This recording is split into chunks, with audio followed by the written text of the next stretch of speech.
Começa agora o programa Conexão Pastoral Universitária, aqui na Rádio Web UFN.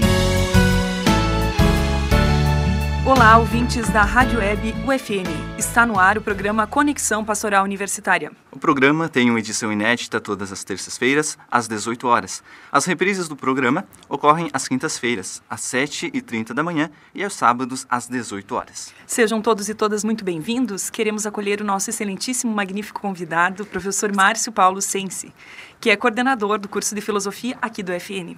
Ele é docente e ele realiza tantas outras funções. Professor, seja muito bem-vindo ao nosso programa.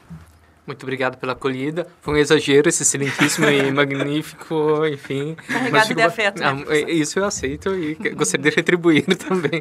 Muito obrigado. Muito bem, professor. Então, já dando início ao nosso encontro, essa nossa roda de conversa aqui, nós gostaríamos de conhecer um pouquinho melhor você, as funções que você realiza. Nós já também citamos algumas aqui, é coordenador do curso de Filosofia aqui da instituição, mas também para o pessoal que nos acompanha pelo programa Conexão Pastoral Universitária, conhecer também você de forma breve, aonde que tu nasceu, por onde que já passou, um pouco da tua formação, enfim, algo bem breve para o pessoal conhecer um pouquinho também da tua história. Também eu nasci em uma cidade chamada Chavantina, em Santa Catarina, mais ou menos próximo a Chapecó. Perto da minha região. Próximo à região. Só gente boa. É evidente, né? Então, nasci aí, a minha formação em filosofia foi lá em Chapecó. Eu vim para cá em 2002 para fazer o mestrado no FSM. Depois de 2004 eu comecei a trabalhar aqui se chamava Unifra na época, aqui no UFN. E sempre como professor de filosofia. Eu trabalhei várias disciplinas no curso de filosofia, como, por exemplo, lógica, teoria do conhecimento no início, filosofia da ciência. Depois eu fui aprendendo mais sobre o pensamento franciscano, fui largando a minha linha de pesquisa do mestrado e fui me aproximando mais à filosofia franciscana. Isso fez com que... E, além disso, trabalhando em disciplinas de ética, antropologia e cosmovisão franciscana nos outros cursos, eu fui aprendendo mais sobre o pensamento franciscano e isso me estimulou o interesse a fazer um doutorado na área. Então, depois, em 2010, eu submeti o projeto, enfim, na PUC com o professor Roberto Pich, para fazer um doutorado sobre Pedro de João Olive, que é um autor franciscano, a segunda geração dos professores da ordem franciscana, por assim dizer, e logo posterior a São Boaventura. Ele morreu em 1298 e não havia nenhum trabalho sobre ele em língua portuguesa na área de teoria do conhecimento, e eu trabalhei a teoria da atenção, que tem um aspecto cognitivo e tem um aspecto místico importante na atenção. Eu foquei por delimitação óbvia do tema, no tema da atenção aplicada à teoria da cognição. Então, isso me fez me aproximar muito da tradição franciscana e conhecer esse período que eu acredito que seja um período muito rico da história medieval e da filosofia medieval. Então, a minha trajetória é essa, né? E eu fico muito grato por poder compartilhar isso com vocês aqui na instituição. E hoje eu estou como coordenador do curso de filosofia, o que também é um grande desafio para mim, né? E é bastante interessante, é um ambiente que se aprende muito. Enfim, é isso. Então, dando sequência aqui à nossa roda de conversa, onde o professor já apresentou um pouco da sua experiência, principalmente no que diz respeito ao conhecimento e pensamento franciscano, no qual também tu dedicou muito da tua vida e dos teus estudos nesse aspecto. O mês de outubro, para nós, é muito importante, para nós franciscanos e para aqueles também que se admiram na figura de Francisco de Assis. Dia 4 de outubro é o dia que a gente comemora, lembra essa figura que foi tão importante para a história da humanidade. E nesse mês de outubro, todos os nossos programas têm como tema Francisco de Assis. Alguns aspectos que, para o pessoal também conhecer um pouco mais desse homem que foi um grande também evangelizador e missionário. Semana passada nós acompanhamos um pouco, por meio do Frei Christian, que também é capuchinho e reside comigo, ele falou um pouco sobre a infância e juventude de Francisco de Assis até o momento da prisão. Então, tendo um pouco desse contexto já, tu poderia, professor, comentar qual a importância que na Idade Média, o contexto medieval, tinha ser cavaleiro, porque a gente sabe que Francisco tinha esse sonho, os pais deles, principalmente o pai dele, o Pedro, tinham o desejo que ele fosse cavaleiro. Isso era muito significativo para a época. Por quê? Essa é uma questão bastante interessante, né? Ela tem que ser compreendida dentro da imagem de mundo que nós podemos reconstruir, que fazia parte daquele período. Imaginem um mundo muito diferente do nosso, onde que as classes sociais eram muito mais evidentes. A distinção se dava principalmente pela roupa que as pessoas vestiam, a distinção pública. Então, você tinha lá o clero com as suas vestimentas, que cada vestimenta caracterizava um grupo específico. Você tinha os nobres com a vestimenta específica e a plebe.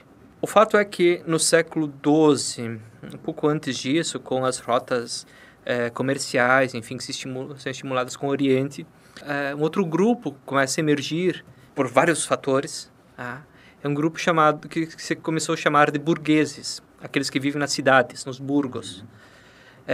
Eles não eram nobres, ou seja, eles não tinham aquilo que é próprio um nobre, que é um conjunto de direitos sociais, que era como que validavam certos procedimentos. Então, o nobre ele não precisaria justificar certos procedimentos, bastava ele apresentar o seu título.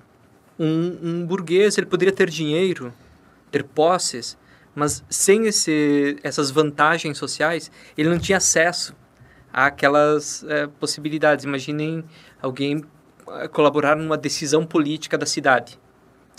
Os sistemas eram diferentes, né? Mas imagine como que alguém poderia fazer parte de um conselho de uma cidade. Algo similar a uma Câmara de Vereadores hoje. Bom, somente poderia ser um nobre. Então, como que você conseguia esse título de nobreza? Havia várias formas, né? Uma delas era, por exemplo, ir até Jerusalém e voltar.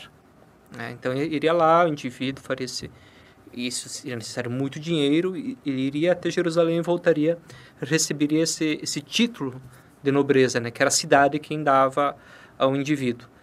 Outra forma era participar em guerras, se tornando um cavaleiro, e aí o indivíduo ele poderia participar de uma guerra e ter essa nomeação. Essa nomeação daria a ele esse status de nobre.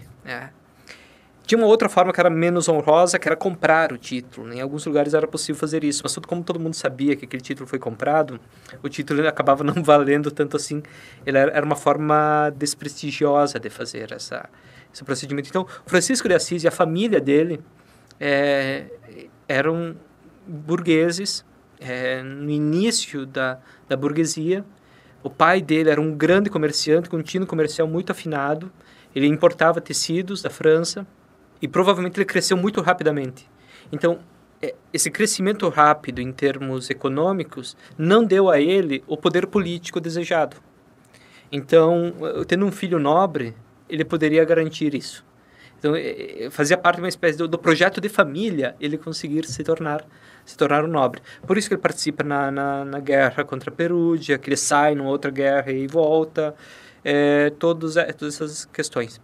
Ele é preso na guerra, provavelmente o Frei Christian falou disso, quando ele é preso porque se reconhece que ele está vestido com uma roupa diferente, ou seja, ele já se vestia como um nobre. Então ele recebeu o tratamento de nobre e ele sabia que ele foi preservado, não foi morto, porque ele poderia ser uma moeda de troca de alto valor, como foi o caso. Então tem esse contexto que é bem interessante, quer dizer, é próprio do período, como que as relações comerciais e sociais se estabeleciam. Esse momento de guerras e da prisão de Francisco é bem significativo, porque, segundo o que alguns autores comentam, foi nesse período onde ele perdeu a guerra, onde ele foi preso, que ele passou a pensar um pouco mais sobre o sentido da sua existência, o sentido da sua vida. Também outros autores falam que, e isso consta nas fontes franciscanas, que após ele fazer essa reflexão, ele também depois desejou voltar a participar de guerras e ser cavaleiro.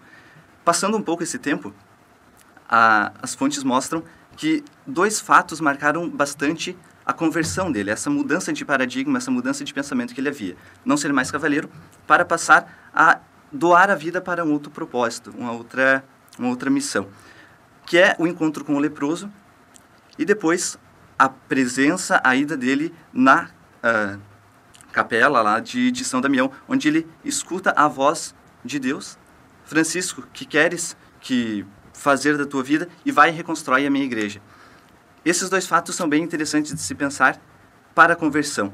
Mas, de forma um pouco mais aprofundada, o que mais poderia ter contribuído para essa mudança?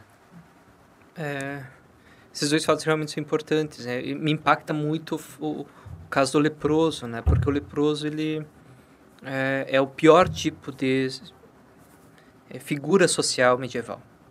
Tanto é que se um pai de família, uma mãe de família eram descobertos com lepra, ele era decretada a morte social dele, a morte civil dele. Os bens eram repartidos, o cônjuge era considerado viúvo ou viúva, e o indivíduo tinha alguns lugares que até faziam um cerimonial de... o leproso ele passava por um túmulo, ele entrava no túmulo e saía no outro lado, e as pessoas consideravam ele morto. Então, essa aproximação com o leproso é uma aproximação muito forte, né? Então, acho que ela é marcante, mas ela não é marcante só pelo ato em si, é marcante pelo modo de vida, né? Então, aí tem um fator interessante. Outro fator interessante é que, imaginem, Francisco de Assis, ele volta da guerra e ele percebe que a guerra ela é motivada por fatores econômicos. Esse é um fator interessante. Tem um trecho de um filme que trata disso. Se eu não me engano, é o Irmão Sol e o Irmão Lua. Quando que ele volta, ele é resgatado, né? E o pai dele leva ele para mostrar o que ele ganhou nessa guerra. E aí o pai dele diz, olha, agora nós podemos até abrir um banco, nós temos dinheiro. Então, quer dizer, parece que ele começa a perceber que o valor está colocado... É uma sociedade que coloca o valor nos lugares errados. E a dor do outro foi se tornando fonte de riqueza, né? Exatamente. O contraponto ali. Então, quer dizer, não é só o problema do leproso, né? Mas é também o dinheiro que produz isso. Quer dizer, então, o problema não é o dinheiro em si. É o que se faz em função do dinheiro. Então, acho que tem essa mudança de paradigma. Tanto é que uma curiosidade interessante é que, na regra, nas primeiras formulações, na primeira formulação, se não me engano, Francisco sugere para que os freis eles não toquem em dinheiro. Tanto é que numa parte ele chama o dinheiro de esterco do diabo. Exatamente. Para ver o significado que tinha, né? É muito forte, né? Quer dizer, não é à toa. Mas por que o dinheiro em si? Porque ele é um filho de burguês. Então, quer dizer, ele está num contexto, num meio onde que o dinheiro ele é importante, mas é importante em demasia, talvez. Esse é um ponto. Uma outra curiosidade é que Clara de Assis raramente comenta sobre o tema do dinheiro. Ela comenta, ela procura o privilégio da pobreza para as clarissas, que é que as clarissas não tenham propriedade. Porque Clara ela é filha de nobres. Nobres não têm dinheiro. Nobres têm propriedades. Então, o que dá segurança para manter o extrato social do nobre é a propriedade. Então, e não é pela propriedade em si, é porque Clara prefere confiar em Deus do que confiar numa instituição humana que são as propriedades. Então, é um pouco esse jogo. De novo, o problema não está na propriedade em si, não está no dinheiro em si, está no que se faz.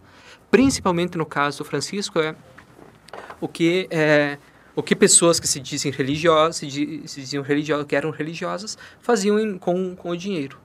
Por isso que a restrição é dos freis não terem dinheiro, né? Porque a função do frei não na concepção, e aí o Rodrigo vai me corrigir, não é fazer com que haja uma... não é dar ênfase na questão do dinheiro em si, mas é usar o dinheiro para um outro objetivo, que é o objetivo que ele quer, enfim, o objetivo da evangelização, o objetivo missionário, enfim, os objetivos de não só como especulação financeira, como nós diríamos hoje, né? Então, qual que seria a grande crítica que ele faria para nós hoje? É que algumas pessoas usam dinheiro para fazer dinheiro só. Não, a ideia é que ele tem que ser usado para outro fim. Acho que esse fator também é importante. Eu não sei se ele é um motivador, ou se ele mas me parece que é muito forte para ser só um efeito colateral da decisão da conversão dele. Não, acho que tem alguns elementos que são fundamentais aí. Essa questão do dinheiro e das posses é interessante, porque Para Francisco, sim, era significativo, mas para aqueles que passaram a seguir esse pensamento, nós hoje, como franciscanos, nós fazemos voto de castidade, pobreza ou viver sem propriedade, que daí entra nisso que tu comentava, e também o celibato e obediência e tal. Essa questão de viver sem propriedade diríamos que atual, porque se nós formos observar a questão da pobreza, Francisco viveu uma pobreza radical. Nós hoje não temos essa possibilidade. Então nós como que adaptamos. Por isso que nas paróquias, por exemplo, onde há a presença franciscana capuchinha, os padres, os freis que realizam essa função, eles não são os donos dos veículos. A nossa casa também, nós não somos donos. Nós utilizamos. Por isso que quando a gente sai, tudo aquilo ali permanece. Então a gente utiliza. Por isso que é interessante em Francisco de Assis a fraternidade, né? Colocar em comum, partilhar aquilo que se tem. Não se dar ênfase própria àquilo. Tem um livro do George Agamben sobre Santíssima Povertà. Ele é um texto interessante, ele analisa como que a pobreza foi importante para mostrar um novo modo de vida para os franciscanos. Tem várias interpretações, mas um ponto que é interessante aí é que nesse tipo de pobreza franciscana não tinha como ser mais ou menos. Então, o é ou não é. Radicalidade, né? Isso muda o modo de se relacionar com... Principalmente para a época, né? Para a época foi fundamental isso. Por isso a ideia de reconstruir a igreja, acho que tem um pouco esse impacto, acho que tem um impacto forte aí. E tanto é que tem implicações jurídicas depois. Alguns dizem que é ali que começa, por exemplo, o direito subjetivo, né? Então, a discussão sobre a posse e o uso, ela não fica só no âmbito religioso, ela vai para o âmbito jurídico rapidamente e para o âmbito político. Então, o Papa ele pode gerir sobre o que o Guilherme de Ockham depois. O Papa pode gerir sobre o que temas relativos à propriedade. O Guilherme de Ockham vai dizer não. O Papa ele tem que ser, o objetivo dele é tratar de questões religiosas. Os outros temas, ou seja, os outros temas são temas terrenos, né, relativos ao Estado. Então, o imperador, na época, né, deveria cuidar disso. Então, é essa oposição que é interessante. Perfeito. Então, concluindo esse nosso primeiro bloco, agora nós vamos escutar uma canção que fala sobre também esse desapego, essa doação de Francisco de Assis.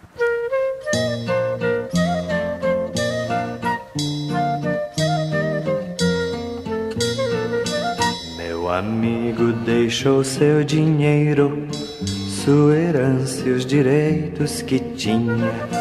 Era jovem demais o menino, disse o pai, o vizinho e a vizinha. Meu amigo encontrou a verdade e em seu rosto banhado de luz, pelas ruas de sua cidade, meu amigo imitava Jesus. Irmão vento, irmão sol, irmã lua, irmão lobo, tu és meu irmão. Rouxinol sabia, criaturas de Deus, somos obras de suas mãos, somos obras de suas mãos.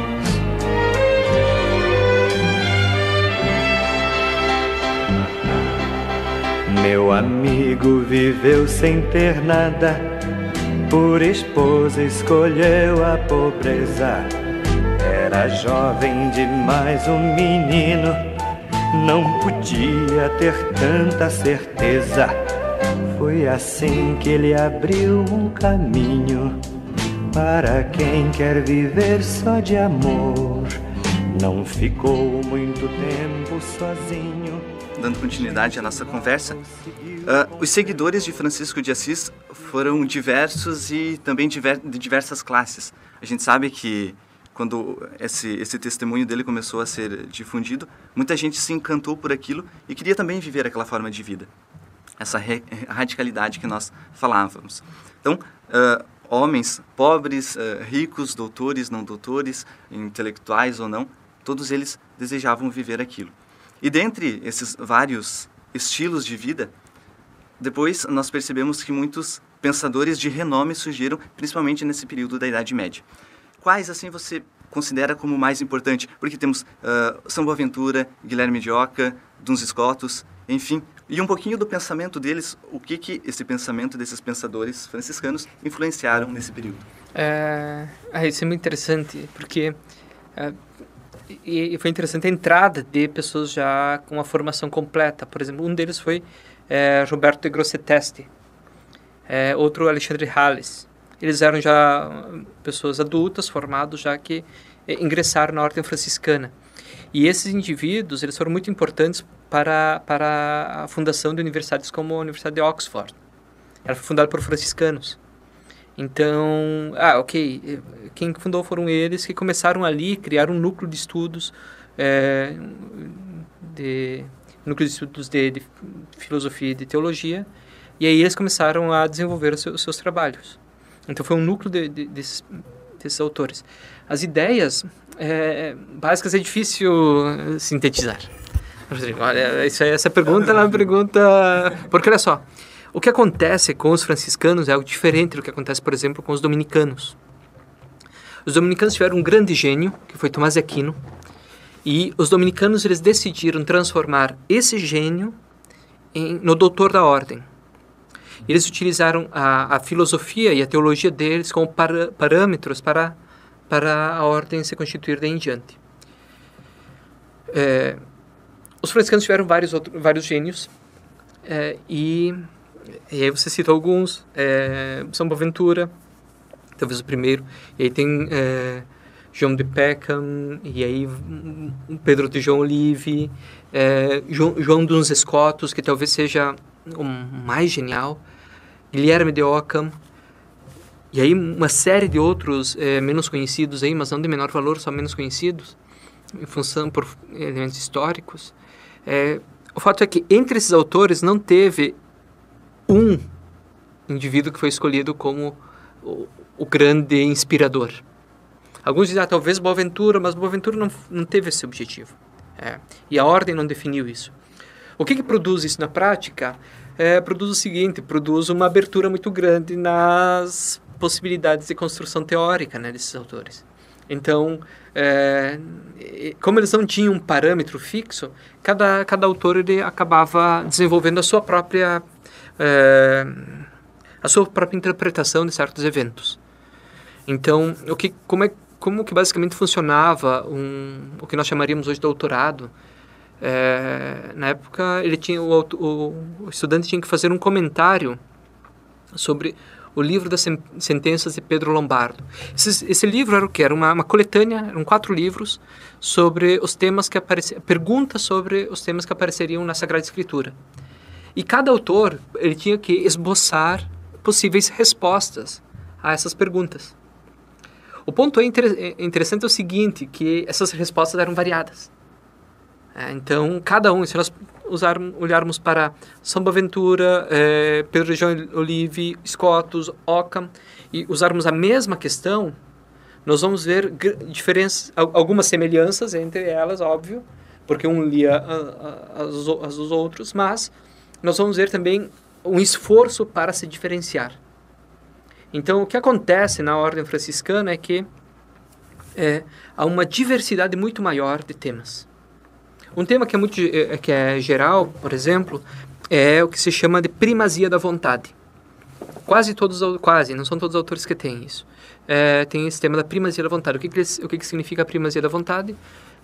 Entre qualquer ato que a nossa mente realiza, antes, o que é anterior a todo ato, é o ato de decisão, um ato de vontade. Não é um ato de conhecimento, como seria, por exemplo, em Tomás de Aquino. Estou simplificando aqui, tá?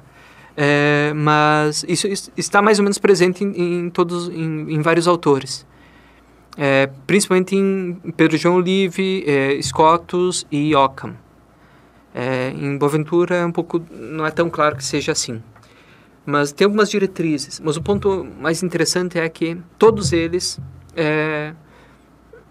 guardaram uma certa especificidade e conseguiram chegar a uma produção bem própria em termos intelectuais.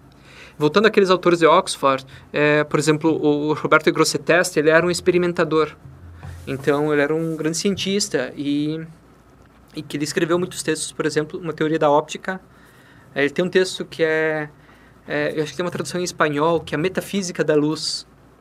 E alguns dizem que essa ideia dessa metafísica da luz, então a importância da luz, da iluminação, etc., tem uma fonte agostiniana, por causa daquela teoria da iluminação, e tem um aspecto que é uma possibilidade, que é por assim dizer, não sei se uma influência, talvez seja muito forte, mas descreve o interesse da época em respeitar a luminosidade. E isso se reflete, por exemplo, no estilo gótico das catedrais. Então, que é diferente do estilo românico, no gótico as catedrais elas respeitam muito mais a entrada de luz. Então, alguns dizem que teria alguma associação aí entre esse movimento franciscano dessa metafísica da luz com uma certa influência no movimento gótico na arquitetura. Então, dá para ver assim uma série de facetas dessas influências dos autores. Tá? Um outro autor interessante, que é um autor chamado Roger Bacon, não Francis Bacon, Roger Bacon. Roger Bacon, ele foi um experimentador entre os franciscanos, tem várias anedotas sobre ele. Uma delas é que talvez ele tenha explodido uma parte de um mosteiro, porque ele fazia experimentos com pólvora. Então... Tem um colega que quase fez isso. Puxa vida. O Roger não Bacon... Não fui eu, de forma alguma. Ok. Vocês não estão vendo, mas ele está vermelho. Nós suspeitamos que tenha sido ele. Indícios fortes. Continuemos, professor. Você estava testando pólvora? Sim, enfim. Então, esse Roger Bacon, ele foi um grande experimentador. Ele escreveu um texto chamado Ciência Experimental. Não é o mesmo sentido de ciência experimental que nós temos hoje, mas já nós notamos que no século XIII já havia um interesse para essa aproximação científica do mundo. E aí começa aí com os franciscanos. O Roger Bacon ele teria sido aluno do Alexandre Hales e do Roberto Grosseteste. Então, e ele vai dar aula em Paris, fica um período lá, depois ele volta para Oxford, enfim. Tem um movimento interessante aí. Então, partindo para quase como a conclusão dessa nossa conversa aqui, professor, um último ponto que eu gostaria de ouvir também um pouco da tua opinião é referente lá ao final da vida de Francisco, que são os estigmas, ou seja, as marcas do crucificado no corpo de Francisco. E isso é algo que para a igreja é muito importante e dentro do carisma e da história franciscana é de grande relevância. E nisso também a gente sempre ocorre alguns questionamentos. Se Francisco não tivesse recebido esses estigmas, essas marcas, no corpo dele, do próprio Jesus, será que ele seria o que é hoje? Então eu pergunto assim, na tua visão, assim, como pela ótica filosófica e também como bom conhecedor do pensamento franciscano, será que isso influenciou de forma tão abrangente assim para essa difusão do carisma franciscano ao longo dos tempos? Mas essa é uma boa pergunta, né? Mas era difícil responder, Rodrigo. Coloquem umas lençóis aqui. Mas acho que dá para nós pensarmos algumas questões. A pergunta é se os estigmas, você bem disse, né? São importantes para a ordem, são importantes para a igreja, mas talvez o que mais... e nós sabemos que foram importantes para ele também, foi uma espécie de confirmação, né? Quer dizer... ele estava certo, né? Deu certeza para o que ele estava fazendo. Mas talvez nós poderíamos perguntar assim, o Francisco, ele não é uma propriedade de alguém. Não é propriedade mesmo nem da ordem, e nós sabemos disso, né? Nem da ordem, nem da igreja, ele é universal. Né? Então, aquilo que já falei em outros momentos, a revista Times, em 99, lançou lá uma lista de homens que foram os mais influentes do milênio, e Francisco de Assis aparecia lá. Então, bom, a pergunta é, será que o impacto ele pode ter sido, ele foi muito, o caso dos estigmas, ele foi muito grande na ordem, para Francisco na ordem e para a igreja. Mas talvez fora da igreja, hoje, esse impacto ele tenha, outros eventos sejam de grande impacto também. Imaginem que ele, no século XIII, ele já tinha assim, muito clara a ideia do respeito aos seres, a todos os seres. Ele nem precisava falar em diferença, hoje nós falamos em diferença. Por quê? Simplesmente porque os seres existiam. Isso seria suficiente para respeitar. para manter essa... E porque a existência do outro ser, ele já me inspira também, me modifica também. Então, talvez essa ideia seja uma ideia muito importante também para, por exemplo, para o discurso interreligioso, para as influências de outros grupos também que se aproximam de Francisco de Assis. Exatamente, ele vai lá até o primórdios do ecumenismo, diríamos, né? Exatamente. Então, quer dizer, sim, as chagas elas foram muito importantes, elas têm essa marca, né? Quer dizer, uma confirmação de que o amante ele se transforma, se assemelha ao amado, né? Mas, além disso, acho que tem outros elementos. Talvez o elemento das chagas ele foi importante para manter a imagem forte de Francisco de Assis até hoje. Acho que isso sim. Se nós olharmos, por exemplo, nas ricas igrejas de Ouro Preto, tem muitas igrejas que são representadas lá com o momento em que Francisco recebe as chagas. Muitas.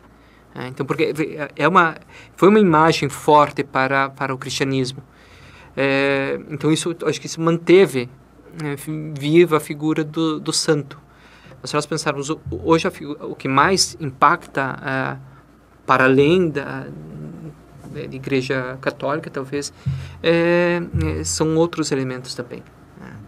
Acho que, não sei se é essa a ideia, né? Mas acho que por aí eu pensaria. Perfeito, professor Márcio Paulo Sensi. Muito obrigado pela tua presença, pela tua partilha aqui. Certamente nós aqui da Pastoral e também aqueles que nos acompanham ficaram muito gratos com a tua presença e a tua partilha desse saber como conhecedor do pensamento franciscano. Queremos ainda, prof, que o senhor partilhe conosco uma frase de São Francisco, algo que é forte para ti, para os nossos ouvintes também. Uma frase que ela me impacta muito é no início do testamento de Francisco de Assis, quando ele descreve depois da conversão, quando ele deixou o mundo e que ele encontra o leproso, ele dá um beijo no leproso e ele diz que aquilo que parecia amargo se transformou em doçura de corpo e de alma. Essa passagem do amargo para a doçura de corpo e alma, acho que ela mostra muito de uma experiência que ela é uma experiência que nós podemos às vezes enfrentar, que é tentar conhecer as diferenças, encarar essas diferenças a si mesmo às vezes, né? E fazer com que haja essa passagem daquilo que parece amargo e encontrar essa doçura, né, de corpo e de alma. Muito obrigada, professor. Nosso programa Conexão Pastoral Universitária vai ficando por aqui. Reforçamos o convite para quem quiser nos enviar sugestões de pauta, dúvidas, curiosidades. Sigam nossa página no Face e no Instagram. Agradecemos pela sua audiência aqui na Rádio Web UFN. O programa teve produção e apresentação de Camila Hoffmann e do Frei Rodrigo Antunes, com uma participação muito especial do professor Márcio Paulo Sensi. Na Central Técnica, Erickson Friedrich, na supervisão, o jornalista e professor Gilson Piber. Que tenhamos todos uma boa semana e que ela seja repleta de paz e bem, com as bênçãos de São Francisco de Assis. Um fraterno abraço e até a próxima edição.